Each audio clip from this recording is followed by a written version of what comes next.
I went to the bank to close a $200 savings account. The manager's hands were shaking when he looked at his screen. There was $2.3 million sitting under my name, and nobody had told me my ex-husband was still making money 4 years after he died. Good day, listeners. It's Martha Smith here. Before I continue, like and subscribe and leave your comment. My name is Martha Smith. I was 47 years old that spring, living in a rented duplex on East 21st Street in Tulsa, Oklahoma.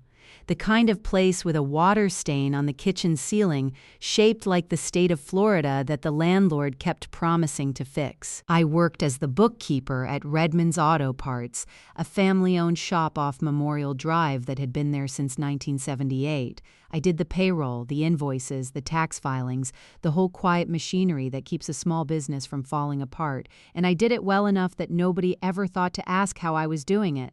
That was the story of my life, honestly. I was the person other people relied on without noticing they were relying on me. I had one daughter, Emma Smith, 16 that year, a sophomore at Booker T. Washington High School who played clarinet in the marching band and had type 1 diabetes diagnosed when she was 11.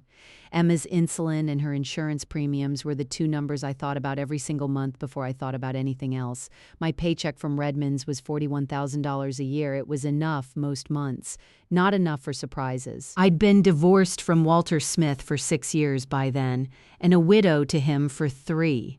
Walter died of a heart attack in a hotel room in Bartlesville in the spring. I turned 44, and I remember feeling something complicated at the funeral. Not grief exactly, more like the closing of a door I'd already shut myself, but hadn't heard latch. Walter and I had been married for 14 years. He was an engineer, self-taught mostly, the kind of man who could take apart a lawnmower engine on the kitchen table and put it back together better than it was before. He worked for a mid-sized industrial parts manufacturer called Grissom Machine Works out of Tulsa for most of our marriage, and on the side in the garage, he tinkered. Everybody thought that was just Walter being Walter. I want to be honest with you about Walter because I loved him once, and I think that matters to the story. He was warm in the specific way that made you feel like you were the only person in the room, and he remembered small things, my coffee order, the name of my cousin's dog, the fact that I hated cilantro. That warmth was real. But there were 3 things about him that I noticed over the years and never asked about because asking felt like it would break something, and because I told myself it wasn't my business. The first was that Walter kept a post office box in Sand Springs, a 20-minute drive from our house, that he never explained. I saw the key once in 2014. On his key ring, a small brass one that didn't match anything at our house. When I asked, he said it was for some old paperwork from before us, and I let it go. The second was a name that came up exactly twice in 14 years, a man named Craig Voss, who Walter described once as a guy I used to do side work with and who called our house late one night in 2016 sounding angry about something Walter refused to discuss with me afterward. The third was smaller than the other 2, almost nothing. In 2017, Walter filed something with a lawyer in Tulsa, a man named Dennis Okafor, and told me it was just updating some old business paperwork, nothing that involves you. I signed a form he put in front of me at the kitchen table without reading it carefully because I trusted him and because 14 years of marriage teaches you which battles are worth the argument. I didn't think about that form again until years later, when it turned out to be the single most important piece of paper in my entire life. We divorced in the year Emma turned 10, not because of any dramatic betrayal that I knew of, but because Walter had grown distant and evasive in a way I couldn't put a name to, and because I had grown tired of being the last person to know things about my own marriage. The divorce was quiet. He kept the truck and the tools. I kept the house, which we sold 2 years later when I couldn't afford the mortgage alone, and Emma and I moved into the duplex on 21st Street. He paid child support on time, every month without fail, which I'd always found strange for a man who seemed to have so little steady income. I never asked where the money came from. I needed it too much to ask. I should say something about the woman I was in those years because I think it matters for understanding why none of this seemed strange to me at the time. I grew up in Sapulpa, the middle of three sisters, raised by a mother who kept a coffee can of grocery money on top of the refrigerator and taught all three of us, without ever saying it directly, that a woman's job was to notice everything and comment on nothing. I was good at math from the time I was a girl. The kind of good that teachers called a shame to waste, which is a strange compliment to give a 12-year-old, but I understood even then what it meant. It meant you could have done more, but you won't because girls like you don't. I took a bookkeeping certificate instead of the accounting degree my high school counselor pushed me toward because the certificate was 18 months and the degree was 4 years. And by the time I was 19, I was already working, already saving, already the responsible one. Walter used to tease me, gently, about how I balanced our checkbook to the penny every single month, back when people still did that by hand. "You'd catch God shorting the collection plate," he told me once, and I remember laughing because it felt like being seen.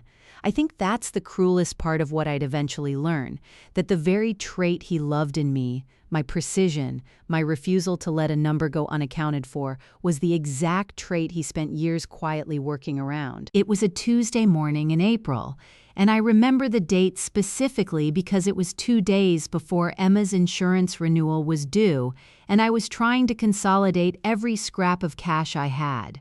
Walter and I had kept a small joint savings account open at Frontier Trust Bank on South Yale Avenue since before the divorce, the kind of account you forget exists, with $214.63 sitting in it, originally meant for Emma's school expenses. I decided that Tuesday to finally close it and move the money into Emma's medical fund, since Walter had been gone 3 years and there was no reason for a joint account with a dead man to keep sitting open. I walked into the branch at 9:40 in the morning. The lobby smelled like burnt coffee and new carpet. I waited 11 minutes before a young teller named Priya called me up, typed in the account number, and then went very quiet. She excused herself and came back 2 minutes later with the branch manager, a heavyset man in his 50s named Robert Kessler, who introduced himself and asked me to come back to his office. "Mrs. Smith," he said, sitting down behind his desk and turning his monitor slightly away from me, the way people do when they're deciding how much to tell you. "I need to verify something with you before we proceed. Can you confirm your late husband's full legal name?" "Walter Dean Smith," I said. "What's this about?" He typed for a moment. I watched his face change, not dramatically, just a small tightening around his eyes, the look of a man recalculating something.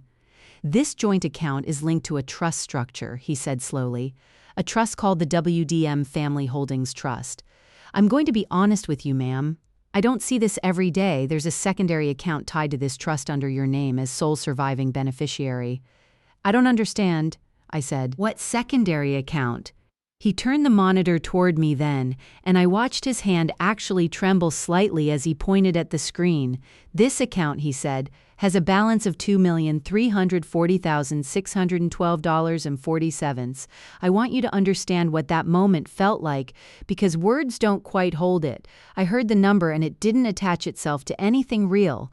I asked him to repeat it, and he did, slower, like he was speaking to someone in shock, which I suppose I was. I remember my hands going cold. I remember staring at a small ceramic dish of peppermints on the edge of his desk and thinking, with total clarity, that I should take one and not doing it. I remember asking him 3 times if he was sure the account belonged to me and not to some other Martha Smith, some coincidence of names, because that felt more possible than the alternative. "The trust was established in 2017, Kessler said, checking his screen again.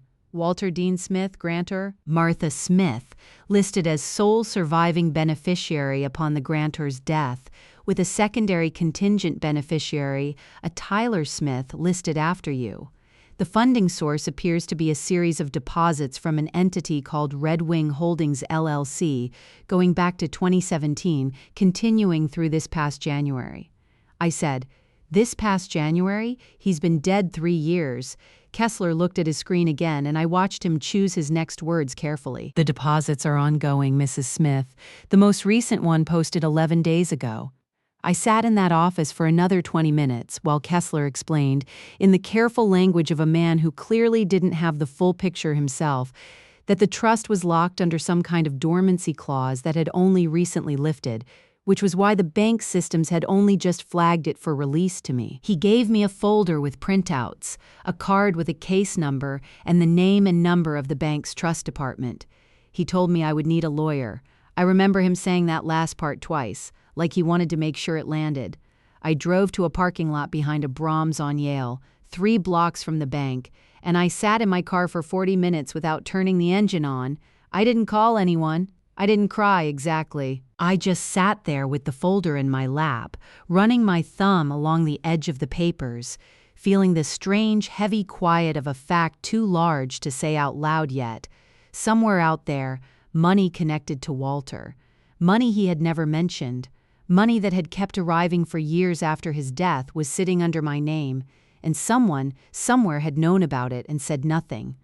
I didn't tell Emma that night. I made dinner, chicken and rice, nothing special, and I sat across from her at our small kitchen table while she talked about a marching band competition in Broken Arrow, and I nodded and asked the right questions. And the whole time there was a folder sitting on the passenger seat of my car outside, radioactive, waiting. After Emma went to bed, I sat at the kitchen table with a legal pad and a cup of coffee that went cold before I touched it, and I did the thing I've always done when my life gets too big to hold all at once. I made a list. What I knew, Walter had set up a trust in 2017, the same year he'd asked me to sign that business paperwork I never read. The trust was funded by something called Red Wing Holdings LLC. The deposits hadn't stopped when Walter died. They'd continued for 3 more years, which meant Red Wing Holdings was still operating, still generating money, still sending it somewhere that eventually reached me. There was a name on the account I'd never heard before that mattered, Tyler Smith, listed as a contingent beneficiary. I didn't know Walter had a son, 14 years of marriage, and I didn't know he had a son. What I didn't know, everything else, where the money actually came from, what Red Wing Holdings was, why Walter had never told me, why the account had been dormant for 3 years and was only now surfacing.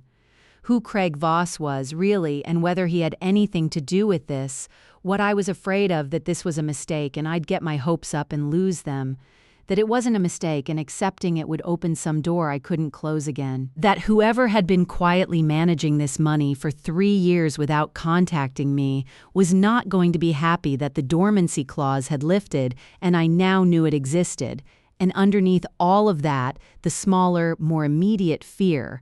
Redmond's auto parts had been for sale on and off for a year, old man Redmond looking to retire, and if the shop sold, I didn't know if the new owner would keep a bookkeeper on staff. Emma's insurance renewal was due in 2 days. I had $214.63 in a joint account and a folder that said I might also have $2 million, and neither of those facts could pay a premium due Thursday. That was the night I first let myself connect Walter's post office box in Sand Springs to all of this.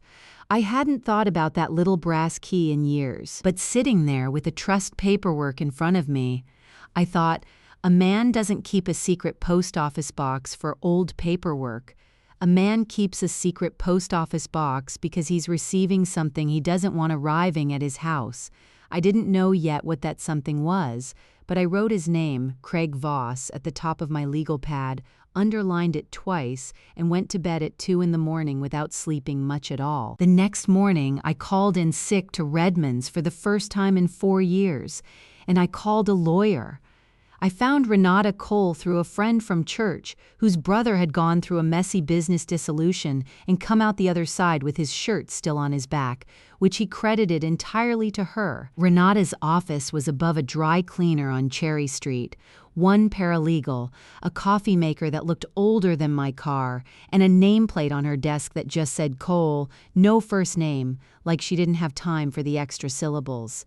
She was maybe 60, silver hair cut close, and she drank her coffee black out of a mug that said World's Okayest Lawyer, which she told me her daughter had given her as a joke, and which she wore now like armor. "Sit down, Mrs. Smith," she said, not looking up from the folder Kessler had given me, which I'd handed over the moment I walked in.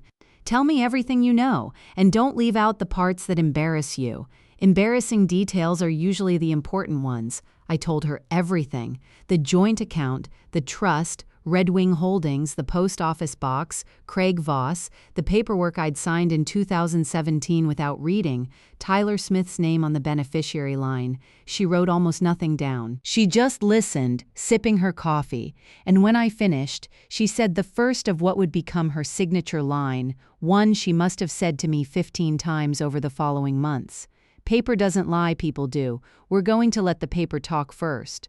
Her plan, laid out plainly, was this: don't touch a dollar of the trust money yet, don't contact Craig Voss, don't confront anyone, and don't tell a single soul outside this office what I'd found. "The second you start spending or asking loud questions," she said, "you tell every interested party that you know something's wrong, and you give them time to clean up before you can see what they're cleaning. We move quiet, we move on paper."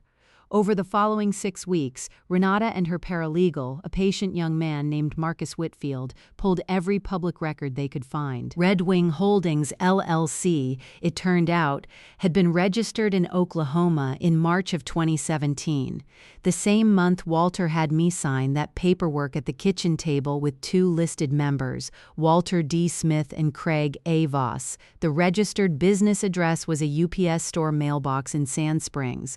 My stomach dropped when Renata read that address out loud. It was the same P.O. box. Red Wing Holdings, according to the state filing, was categorized under intellectual property licensing. That single phrase sent Renata down a path I never would have thought to look for. She pulled patent records from the U.S. Patent and Trademark Office and found 2 patents filed in 2016 and 2017, both under Walter's name, both for a modified hydraulic coupling mechanism used in industrial drilling equipment, the exact kind of niche, unglamorous invention a man like Walter, tinkering in a garage for 14 years, could plausibly have built. "Here's your gotcha, Martha," Renata said one Thursday afternoon in her office, sliding a stack of licensing agreements across the desk to me. "Your husband invented something valuable while you two were married. Under Oklahoma marital property law, that invention, and any income from it during the marriage, was a marital asset. Whether he told you about it or not, he didn't disclose it in your divorce filing. That's not a gray area. That's concealment." The licensing agreements showed that Red Wing Holdings had been quietly licensing Walter's coupling design to at least 3 drilling equipment manufacturers since 2018, generating royalty income that had, by the most recent filing Marcus could find, exceeded $700,000 a year at its peak. Most of that money, it appeared, had been funneled through the LLC and eventually into the WDM Family Holdings Trust, meaning Walter had built an income stream worth hundreds of thousands of dollars a year during the last years of our marriage, and told me none of it, while I was working overtime at Redmond's to cover Emma's medical bills and he was paying child support that, I now realized with a slow, sick feeling, was a fraction of what he could have afforded. It was Marcus who found the piece that cracked the case wide open, buried in an old Tulsa World Business archive from October 2017, a short article about a local inventor being profiled at a regional trade show with a grainy photo of 2 men standing next to a drilling rig display. One was Walter. The other, according to the caption, was business partner Craig Voss, co-founder of Red Wing Holdings. The article quoted Voss saying the partnership was a 50-50 deal built on trust between old friends. I read that quote 3 times, old friends. In 14 years of marriage, Walter had introduced me to exactly 0 old friends named Craig Voss. It was around this time that pressure started coming from a direction I hadn't expected. I got a call at Redmond's on the shop's landline, which unsettled me more than if it had come to my cell, because it meant someone had gone looking for where I worked, from a man who identified himself only as representing the Voss family interests. He didn't threaten me outright. He was polite, even warm in a way that made the hair on my arms stand up. He said Craig Voss had put decades of sweat equity into Red Wing Holdings, and that any attempt by me to disrupt an ongoing legitimate business through legal action would be met with a full accounting of Walter's conduct that might not reflect well on anyone, including you. I asked him what that meant. He said Craig would be happy to discuss it as reasonable adults, and hung up before I could ask another question. Renata's face went hard when I told her. "That's not a business call, Martha. That's an intimidation call dressed up in a cardigan. It means Voss knows the dormancy clause lifted, and he knows we're looking good. It confirms he's got something to protect." She had me write down every word of the call I could remember while it was still fresh, time-stamped, and she filed a note with the phone carrier requesting the records be preserved just in case. "People who make calls like that usually make more than one," she said. "We want a record of the pattern, not just the moment." She was right. 2 weeks later, a man matching the caller's description. I never got a name, only a voice showed up at my daughter's school during a band rehearsal and asked the front office if Martha Smith's family could be reached, claiming to be delivering paperwork related to an estate matter. The school, thankfully, followed its own policy and refused to release any information about a student without a parent present and called me directly instead. I was in Renata's office within the hour. That was the day her tone shifted from careful to genuinely alarmed on my behalf, the first time I saw her calm veneer crack even slightly. "That's not paperwork delivery," Renata said, pacing behind her desk with her coffee going cold on the windowsill. "That's a man finding out where your kid goes to school. I want that documented, and I want it documented today." She filed it formally as part of our case record and sent a certified letter to Voss's attorney, putting them on notice that any further contact with Emma, her school, or any third party connected to our family would be treated as harassment and reported accordingly. The calls stopped after that letter went out. I don't know if it was the letter itself or the fact that Voss finally understood we were keeping a paper trail as careful as his own, but either way, the pressure eased, even as the stakes of the underlying case kept climbing. Renata had a habit, during that stretch, of ending our meetings with some version of the same reassurance, delivered so flatly it almost sounded like an insult, though I came to understand it as the kindest thing anyone said to me that whole year. "You didn't do anything wrong, Martha," she'd say, closing whatever folder we'd been working through. "You're not being punished. You're being tested to see if you'll fold. Don't fold." I held on to that more nights than I can count, lying awake doing math about Emma's insulin refills while a fortune sat frozen 40 minutes away. There was a particular Thursday in early September, about 2 weeks before the mediation was finally scheduled, when Marcus called me at home, sounding more excited than I'd heard him the entire case. He'd tracked down the court reporter who'd transcribed the 2019 deposition, the one where Voss testified under oath about the ownership split and confirmed through the court's electronic filing system that the transcript was a certified public record, meaning we could use it without needing Voss's cooperation to authenticate it. "He can't say he misspoke," Marcus told me. "He can't say it's out of context. It's 50% equity holder, plain language, on the record, years before he had any reason to lie about it." Renata, when I called her right after, was quieter about it than Marcus had been. But I heard something in her voice, too, the particular satisfaction of a woman who'd been building a case brick by brick and had just found the keystone. A week later, a certified letter arrived at my duplex, not from Voss, but from an attorney representing Tyler Smith, the contingent beneficiary I'd never met, formally noticing his intent to contest the trust distribution on the grounds that he was Walter's sole surviving biological child and that I, as an ex-wife, had no legitimate familial claim to the funds. That was the first moment I learned in writing that Walter had a son from a relationship before our marriage, a son he'd apparently maintained some contact with quietly for years without ever once mentioning him to me.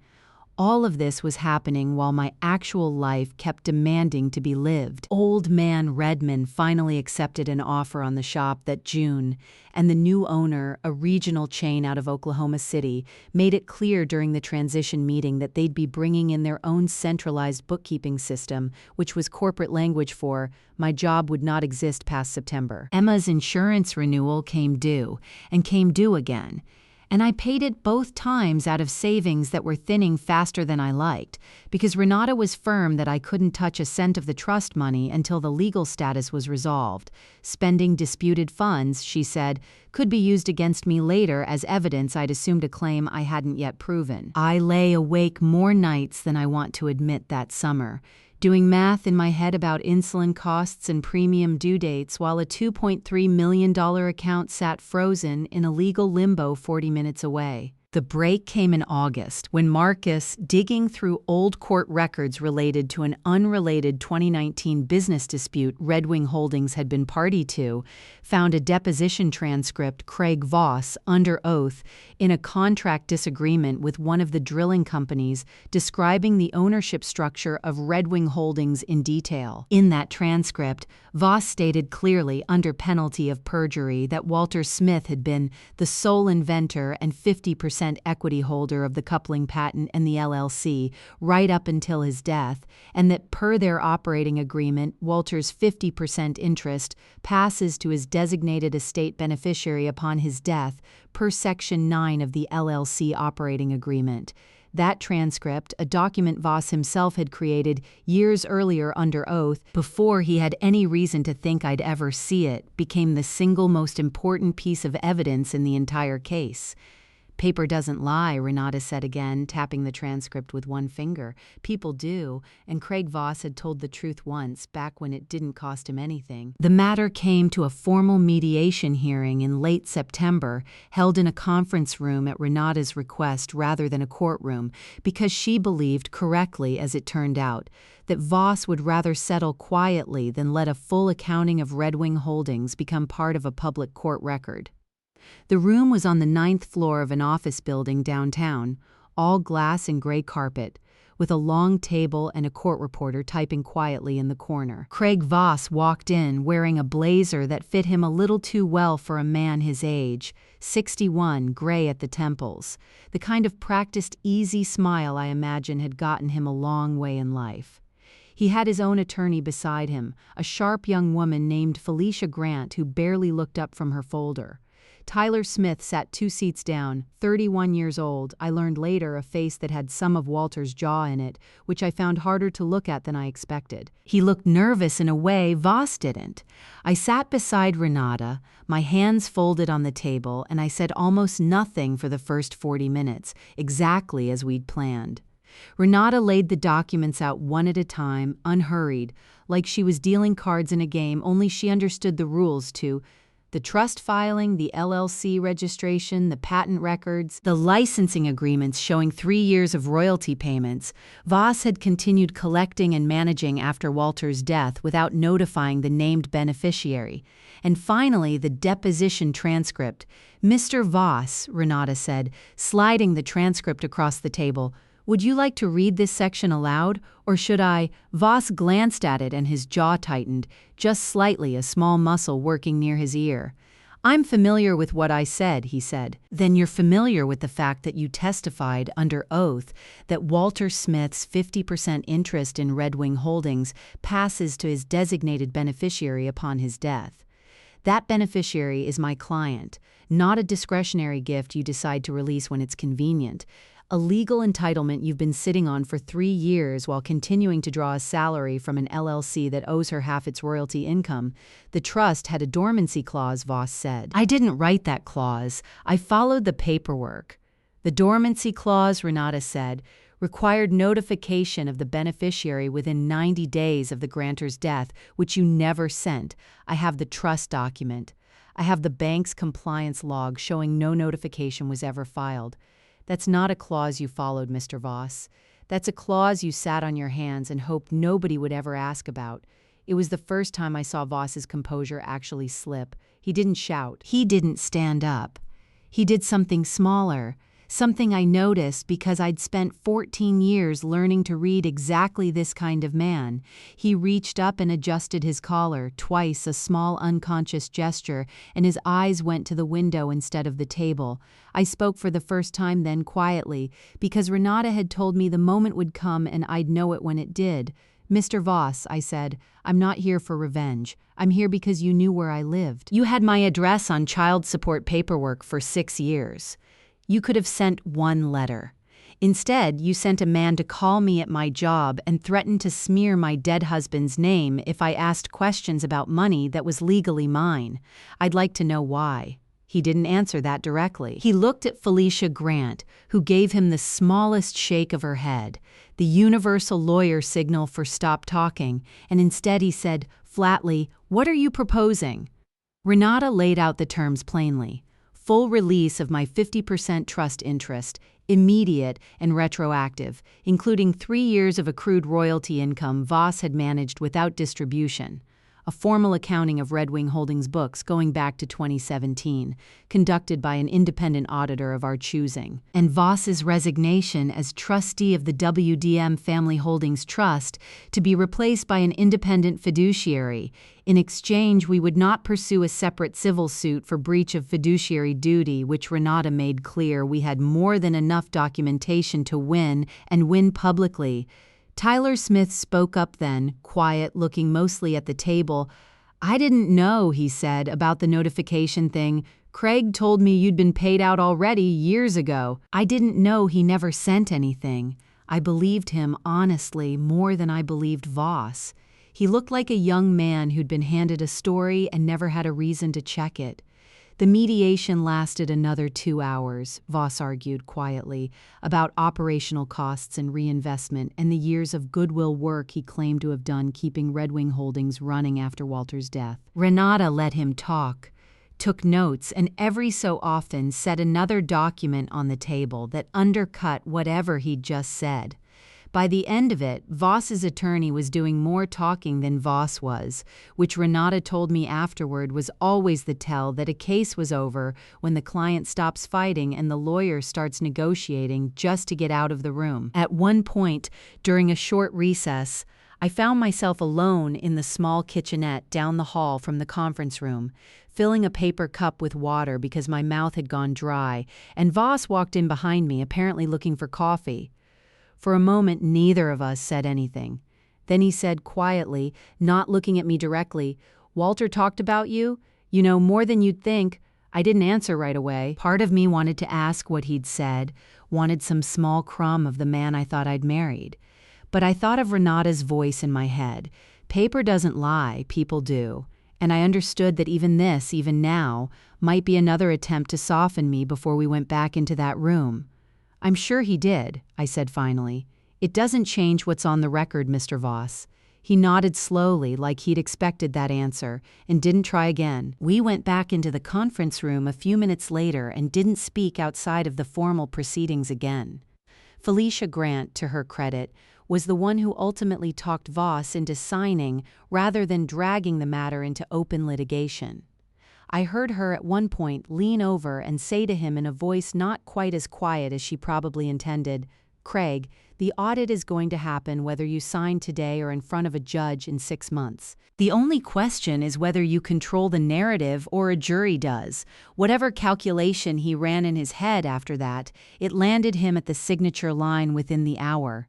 The settlement was signed 6 weeks later in October. Under its terms, I received my full 50% beneficial interest in the WDM Family Holdings Trust, retroactive to the date of Walter's death, which after the independent audit came to $2,340,612,047 already sitting in the account, plus an additional $612,000 in previously undistributed royalty income Voss had held back over 3 years, released to me in a lump sum as part of the settlement. Tyler Smith, as the contingent beneficiary and Walter's biological son, received a separate one-time settlement of $180,000 from Voss's personal share, in recognition of the relationship Walter had maintained with him, something I insisted on including, not because I owed him anything legally, but because none of this was his fault, and I understood a little of what it felt like to have Walter keep secrets from you. Craig Voss resigned as trustee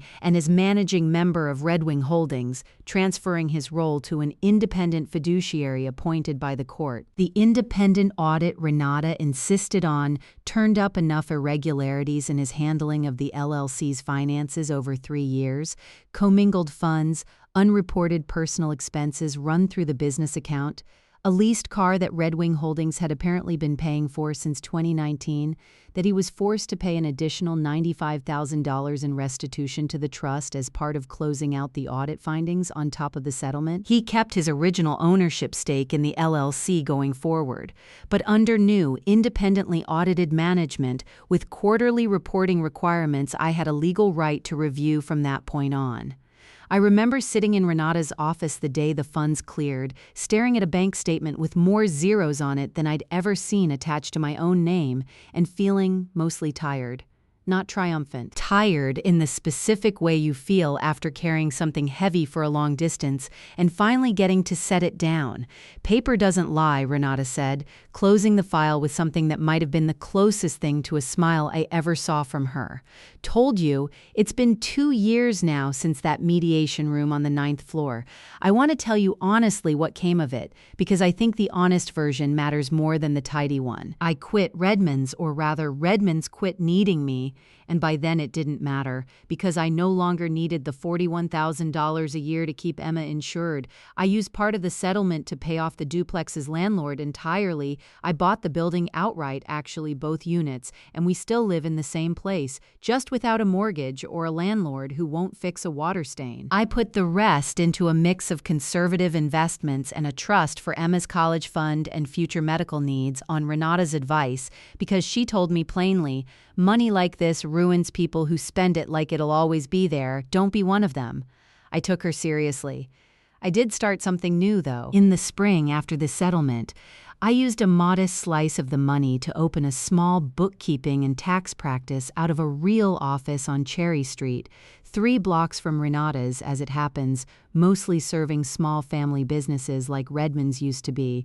The kind of place that needs someone steady and unremarkable and completely trustworthy handling their numbers. I named it Smith & Associates, though there's no associate yet, just me and a part-time assistant named Yolanda who reminds me a little of myself at 25. Emma is 18 now, a freshman at the University of Tulsa studying biomedical engineering. On a full scholarship she earned herself before any of this money existed, which I remind her of often because I want her to know her worth was never tied to what happened to me. Her insulin pump and her insurance are the least of my worries these days, and I don't take that lightly for one single day. She still plays clarinet, just for herself now in the evenings, and some nights I sit in the next room and listen and think about how close I came to not being able to give her any of this, not the college, not the pump upgrade, not the quiet, unremarkable safety of a mother who isn't doing math in her head at 2 in the morning anymore. Renata Cole still practices out of the office above the dry cleaner, still drinks her coffee black, and we get lunch together on the first Tuesday of every month, a habit that started as a legal check-in and became, somewhere along the way, a real friendship. She retired the world's okayest lawyer mug last year, finally, after the handle cracked and I had a new one made for her as a gift. Same joke, sturdier mug. She rolled her eyes when she opened it, which from Renata is the highest form of thank you I've ever received. Marcus Whitfield finished law school last year and passed the bar. Renata hired him on as an associate, and I like to think I had a small hand in keeping him employed long enough to finish his degree, since our case paid for a fair amount of his tuition. He still calls me occasionally to ask bookkeeping questions for clients, half joking that I taught him more about reading a balance sheet than his corporate finance professor did. Tyler Smith and I have coffee about twice a year. It's not close exactly, but it's real. He named his first daughter, born last winter, after his grandmother, not after Walter, which told me something about how he'd made peace with his father's memory. We don't talk about Walter much. There isn't a lot left to say that the paperwork didn't already say better. He works now as a project manager for a construction firm in Broken Arrow, steady, unremarkable in the good way, the way I understand better than most people what that word is worth. Craig Voss still runs day-to-day operations at Red Wing Holdings under the new independent oversight, and by every account I hear through the quarterly reports, he runs it competently, chastened, careful. I don't know if he ever thinks about that phone call to Redmond's or the man who showed up at Emma's school. I think about it sometimes, though not with anger anymore. Mostly I think about how close I came to never finding out. If I hadn't walked into that bank on an ordinary Tuesday to close a $214 account. Robert Kessler, the bank manager whose hands shook when he read the number off his screen that first morning, still works the same branch on South Yale. I stopped in last spring to open a small business account for Smith & Associates, and he recognized me immediately, and we both laughed a little about it. The strange bond you form with a stranger who watched the worst and best moment of your year happen on his computer screen. I still think sometimes about that little brass key on Walter's ring, the one I never asked about for 14 years. I've made a kind of peace with the not asking. I think the lesson I took from all of it isn't about money at all. It's that the quiet, easy-to-miss things in a life are usually trying to tell you something. And it's all right if you don't understand what until years later, as long as you're willing to look when the moment finally comes. I spent a long time being the person who kept everyone else's books straight while my own life sat unexamined in a drawer somewhere. I don't do that anymore. If you're listening to this at the end of a long shift, or folding laundry, or lying awake doing math about bills in your head the way I used to, I hope you hear this and think about your own quiet drawers. You might be sitting on more than you know. You might just need someone to finally open the folder. Have you ever found out a secret about someone you loved that changed everything you thought you knew? Tell me in the comments. I read every single one. And if this story kept you company today, hit subscribe so you don't miss the next one.